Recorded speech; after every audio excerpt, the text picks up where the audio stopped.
स्वागत है आप सभी का हमारे चैनल पर। लास्ट वीडियो में हमने चौहान वंश के प्रीवियस ईयर क्वेश्चंस का पार्ट 2 किया था। आज की इस वीडियो में हम आगे के प्रश्न करने वाले हैं। तो आइए देखते हैं अपना पहला प्रश्न। राजस्थान का प्रथम चौहान राज्य था। आपके ऑप्शंस हैं अजमेर, रणथंभौर, हाड़ौती या फिर नाडौल। देखिए इसका सही उत्तर है आपका ऑप्शन नंबर 4 नाडौल। आइए इसके बारे में थोड़ा और जानते हैं। तो देखिए नाडौल के जो चौहानों की शाखा थी उसका संस्थापक शाकंभरी नरेश वाकपति राज का पुत्र लक्ष्मण चौहान था। तो हमें याद रखना है सबसे पुरानी शाखा थी नाडौल, जिसका संस्थापक था आपका लक्ष्मण चौहान, जिसने चावड़ा राजपूत जो थे उनसे स्वतंत्र होकर चौहान वंश की स्थापना की।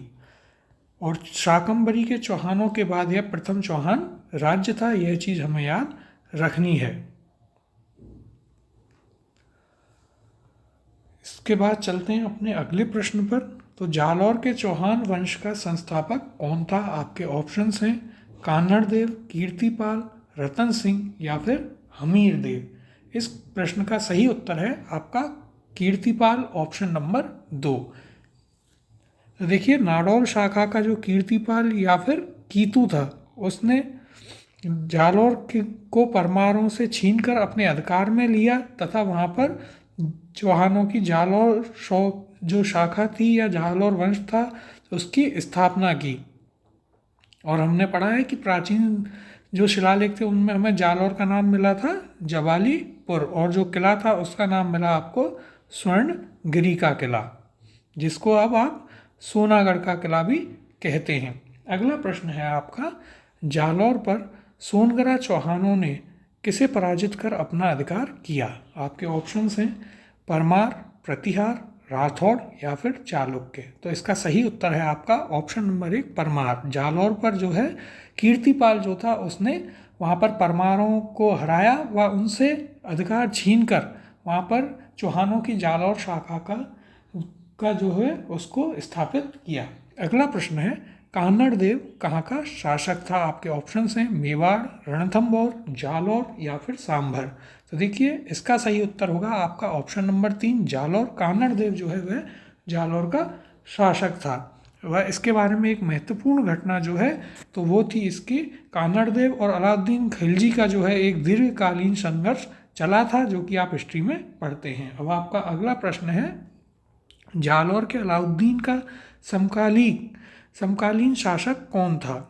शीतल देव, कान्हड़ देव, महलकल देव या फिर बीसल देव। तो इसका सही उत्तर है आपका ऑप्शन नंबर 2 कान्हड़ देव, जो कि अलाउद्दीन खिलजी के समकालीन था और इन दोनों के बीच एक काफ़ी लंबा संघर्ष भी चला था। अगला प्रश्न है निम्नलिखित में से किस राजस्थानी ग्रंथ में अलाउद्दीन खिलजी की जालौर विजय का आपको विवरण मिलता है? ऑप्शन हैं आपके कान्हड़ देव प्रबंध, खुमान रासो, अचलदास खीचीरी वचनिका या फिर बिरूद छिथहरी। तो देखिए सही उत्तर है इस प्रश्न का आपका ऑप्शन नंबर 1 कान्हड़ देव प्रबंध। इसमें जो है अलाउद्दीन खिलजी की जालौर विजय का आपको विवरण मिलता है। और ये कान्हड़ देव प्रबंध जो है इसको किसके द्वारा लिखा गया था? तो देखिए इसे लिखा गया था पद्मनाभ जो था उसके द्वारा लिखा गया था कान्हड़ देव प्रबंध। वहाँ पर उसमें बताया गया कि किस तरीके से कान्हड़ देव और अलाउद्दीन खिलजी के मध्य में संघर्ष हुआ, और वह संघर्ष हुआ था कि अलाउद्दीन की जो पुत्री थी फिरोजा, उसको प्रेम था कान्हड़ देव से, लेकिन कान्हड़ देव ने जो है वीरम देव और एवं अलाउद्दीन की पुत्री थी फिरोजा, और उससे जो है उन्होंने मना कर दिया था विवाह करने से, जिसको लेकर उनमें युद्ध हुआ और इसमें जो है कान्हड़ देव जो हैं वे हार गए थे और अलाउद्दीन खिलजी की जालौर पर विजय हुई थी। अगला प्रश्न है आपका अलाउद्दीन खिलजी ने किस दुर्ग को जीतकर उसका नाम खैराबाद किया? ऑप्शन है सिवाना, जोधपुर, रणथंभौर या फिर आपका चित्तौड़। तो देखिए इसका सही उत्तर होगा आपका ऑप्शन नंबर 1 सिवाना। इसके बारे में जानते हैं। तो देखिए अलाउद्दीन खिलजी का प्रथम जालौर अभियान जो है वो है आपका सिवाना दुर्ग का पतन। 1308 में अलाउद्दीन खिलजी ने इसको फतेह किया और जब इस पर उसकी विजय हुई तो इसके बाद उसने इसे सौंपा कमालुद्दीन गुर्ग को और इसका नाम बदलकर कर दिया सिवाना के किले का खैराबाद। अगले प्रश्न पर चलते हैं।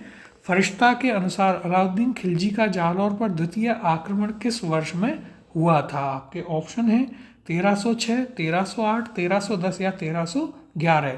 तो देखिए जालौर पर खिलजी का द्वितीय आक्रमण जो है फरिश्ता के अनुसार 1311 ईस्वी में हुआ था। ऑप्शन नंबर 4 इस प्रश्न का सही उत्तर है, जो कि हम जानते हैं कि जालौर के पतन के रूप में कानड़ देव और अलाउद्दीन खिलजी इन दोनों के मध्य में ये युद्ध लड़ा गया, जिसमें अलाउद्दीन खिलजी जो है वह विजयी रहा था। और इसके बाद जो है जालौर पर जब विजय हुई तो उसके बाद अलाउद्दीन खिलजी ने इसका नाम बदल कर रख दिया था जलालाबाद। अगला प्रश्न है, अलाउद्दीन खिलजी ने 1311 ईस्वी में जालौर को जीतकर उसका नाम क्या रखा था? इसके ऑप्शन हैं खिजराबाद, खैराबाद, जलालाबाद या फिर आपका मोमिनाबाद। तो इस प्रश्न का सही उत्तर होगा ऑप्शन नंबर 3 जलालाबाद। ये जो है जालौर का नाम बदलकर अलाउद्दीन खिलजी ने रखा था। खैराबाद जो है वह रखा था आपके सिवाना के दुर्ग का। अगले प्रश्न पर चलते हैं। अलाउद्दीन खिलजी ने जालौर के किस राजपूत वंश का अंत कर दिया था? ऑप्शन है गोहिल वंश, राठौड़ वंश, कछवाहा वंश या फिर सोनगरा चौहान वंश। इस प्रश्न का सही उत्तर है आपका ऑप्शन नंबर 4 सोनगरा चौहान वंश का जो है अलाउद्दीन खिलजी ने जालौर में अंत कर दिया था। अगला प्रश्न है, अलाउद्दीन खिलजी की विजयों को कालक्रमानुसार व्यवस्थित कीजिए। रणथंभौर, जालौर, चित्तौड़ और सिवाना। ऑप्शंस हैं 1 3 4 2, 1 2 3 4, 1 2 4 3 और 1 3 2 4। तो देखिए अलाउद्दीन खिलजी का जो विजयी अभियान था उसमें सबसे पहले उसने 1301 में रणथंभौर जीता, उसके बाद 1303 में चित्तौड़, सिवाना उसने 1308 में जीता था और 1311 में उसने जीता था आपका जालौर। तो इस प्रकार से यदि आप देखेंगे तो आपका सही उत्तर हो जाएगा ऑप्शन नंबर 1 1 3 4 2। देखिए रणथंभौर 1301 में, चित्तौड़गढ़ 1303, सिवाना 1308 और जालौर 1311 में। अगला प्रश्न है, चौहान शासकों को कालक्रम के अनुसार व्यवस्थित कीजिए। विग्रहराज चतुर्थ, सोमेश्वर, पृथ्वीराज द्वितीय या पृथ्वीराज तृतीय। ऑप्शंस हैं 3 4 1 3, 3 2 1 4, 1 2 3 4 या फिर 1 3 2 4। इस प्रश्न का सही उत्तर होगा आपका ऑप्शन नंबर 4 1 3 2 4। अब देखते हैं चौहान जो शासक थे उनका कालक्रम क्या था। तो देखिए सबसे पहले वासुदेव चौहान, उसके बाद गुवक, फिर विग्रहराज प्रथम, विग्रहराज द्वितीय, विग्रहराज तृतीय, फिर आपके पृथ्वीराज प्रथम, अजयराज, अर्णोराज, विग्रहराज चतुर्थ, पृथ्वीराज द्वितीय, सोमेश्वर एवं पृथ्वीराज तृतीय। यह जो है चौहान शासकों का एक कालक्रम है जो आपको याद रखना है। इसको आप वापस देख लीजिए, वासुदेव चौहान, फिर गुवक, विग्रहराज प्रथम, विग्रहराज द्वितीय, तृतीय, फिर पृथ्वीराज प्रथम, अजयराज, अर्णोराज, विग्रहराज चतुर्थ, पृथ्वीराज द्वितीय, सोमेश्वर और पृथ्वीराज तृतीय। अगला प्रश्न है, चौहान राजवंश के निम्नलिखित शासकों का कालक्रमानुसार व्यवस्थित कीजिए। पृथ्वीराज प्रथम, अजयराज, अर्णोराज और विग्रहराज चतुर्थ। ऑप्शंस हैं 2 3 1 4, 1 3 2 4, 1 4 2 3 या 1 2 3 4। तो देखिए अभी हमने इनका कालक्रम जो है सभी का पढ़ा था। इसमें यदि आप देखेंगे तो आपको सबसे पहले आपके पृथ्वीराज प्रथम जो है वह फर्स्ट पर आएंगे इन ऑप्शंस के अकॉर्डिंग। इसके बाद यदि आप देखेंगे तो दूसरे पर आपके अजयराज आएंगे, फिर तीसरे पर आपके अर्णोराज और चौथे पर आपके आएंगे विग्रहराज चतुर्थ। तो यानी कि ऑप्शन नंबर 4 1 2 3 4 इसका सही उत्तर है। अगला प्रश्न है, चौहान राजवंश के शासकों को कालक्रमानुसार व्यवस्थित कीजिए। पृथ्वीराज तृतीय, अजयराज, अर्णोराज और विग्रहराज चतुर्थ। ऑप्शंस हैं आपके पास 1 3 2 4, 1 4 2 3, 2 3 4 1 और 2 3 1 4। तो देखिए हम इनमें से जानते हैं कि पृथ्वीराज तृतीय जो थे वह सबसे अंतिम थे, तो एक नंबर सबसे बाद में आएगा जो कि आपके ऑप्शन नंबर 3 में है। तो ऑप्शन नंबर 3 इस प्रश्न का सही उत्तर होगा। अगला प्रश्न है, चौहान शासकों को कालक्रमानुसार व्यवस्थित कीजिए। चामुंडराज, दुर्लभराज तृतीय, विग्रहराज तृतीय और पृथ्वीराज प्रथम। ऑप्शन है 1 2 3 4, 4 3 2 1, 4 1 2 3 या फिर 2 3 4 1। तो देखिए इसका सही उत्तर है आपका ऑप्शन नंबर 1, 1 2 3 4, यह इसका सही उत्तर है। जो यह श्रेणी थी यहाँ पर, इसको आप एक बार ढंग से देख लें, चौहान शासकों का जो कालक्रम है, तो ये आपके प्रश्न आसानी से हल हो जाएंगे। अगला प्रश्न है आपके पास, कोटा राज्य का संस्थापक था मुकुंद सिंह, माधो सिंह, राव रतन या फिर आपके जालिम सिंह। तो कोटा राज्य का जो संस्थापक था वह था आपका माधो सिंह। ऑप्शन नंबर 2 यहाँ पर सही उत्तर होगा। तो आइए इसे जानते हैं। तो देखिए, जो कोटा नगरी है इसकी स्थापना की थी माधो सिंह जी ने। अभिलेखों के अनुसार बूंदी के जो राजा थे जैत्र सिंह, उनके पौत्र ने जब चंबल के पूर्वी किनारे के शासक कोटिया भील को मारकर इस भूभाग को अपने अधिकार में किया, तो उन्होंने कोटिया भील के नाम पर इस स्थान का नाम क्या रखा था? कोटा। तो हमें याद रखना है माधो सिंह ने इसकी स्थापना की थी, जो कि जैत्र सिंह के पौत्र थे, और उन्होंने कोटिया भील को हराया था, उन्हें मारकर इस पर कब्जा किया और कोटिया भील के नाम पर ही इसका नाम जो है कोटा रखा था। अगला प्रश्न आपका आता है, कोटा का नाम किसके नाम पर रखा गया है? इसके ऑप्शन हैं भील शासक कोटिया, जयपुर के शासक कोटमल, बूंदी के शासक कोटिया राज या फिर कोटा राजा। इसका सही उत्तर है ऑप्शन नंबर 1, भील शासक जो था कोटिया, उसके नाम पर कोटा का नाम रखा गया है। अगला प्रश्न है, झालावाड़ राज्य की स्थापना कब हुई? ऑप्शंस हैं आपके 1836, 1838, 1842 या फिर 1844। तो देखिए, झालावाड़ राज्य की स्थापना हुई थी 1838 ईस्वी में। तो इसका सही उत्तर होगा ऑप्शन नंबर 2, 1838। जानते हैं इसके बारे में। तो देखिए, कोटा के जो शासक थे महाराव राम सिंह, उनके शासनकाल में महाराजा और जो उनके दीवान और फौजदार थे कौन? झाला मदन सिंह या फिर जो कि झाला जालिम सिंह के पौत्र थे, उनके मध्य में जो है शासन के अधिकारों को लेकर काफ़ी मनमुटाव हुआ। इसके बाद में अंग्रेजी सरकार ने 1838 में कोटा रियासत जो थी उसके 17 परगने, कितने? तो 17 परगनों को लेकर झालावाड़ एक स्वतंत्र रियासत गठित कर दी थी, और वहाँ के शासक बने थे झाला मदन सिंह।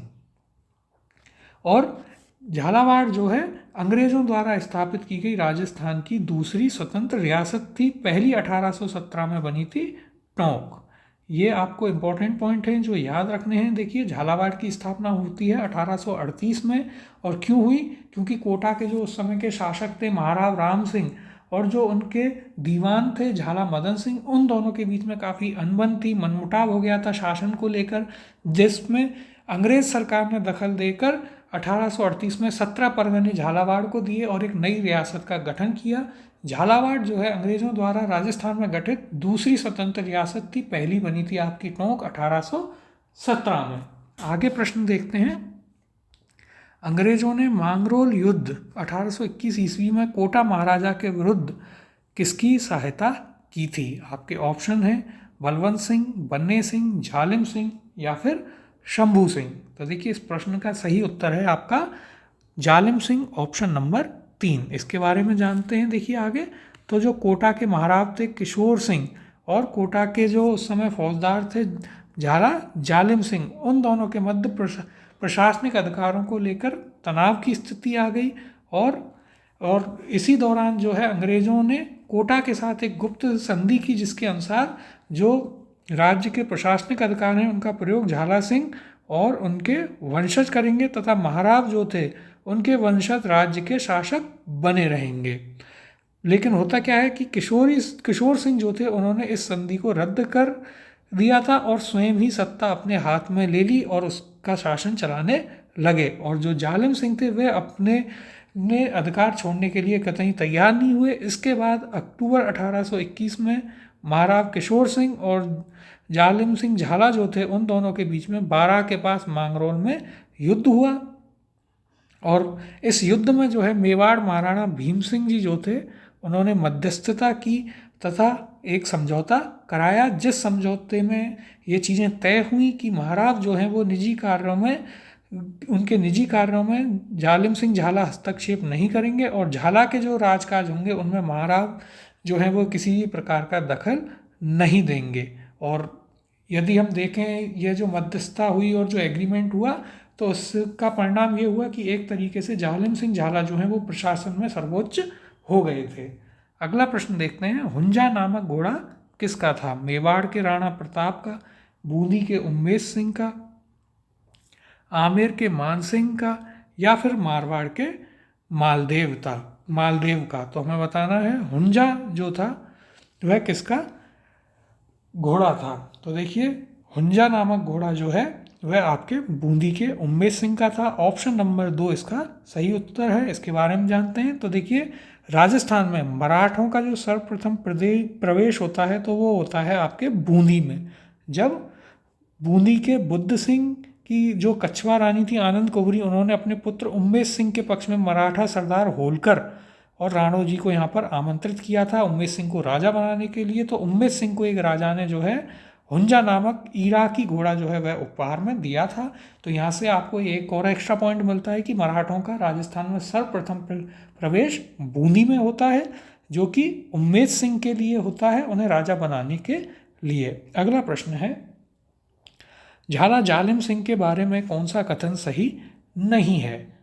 कथन है आपके, वह कोटा राज्य का शासक था, वह कोटा का फौजदार एवं महान कूटनीतिज्ञ एवं राजनेता था, उसने पिंडारियों से मित्रतापूर्ण संबंध स्थापित किए, कोटा राज्य का शासन पूर्णतः उसमें निहित था।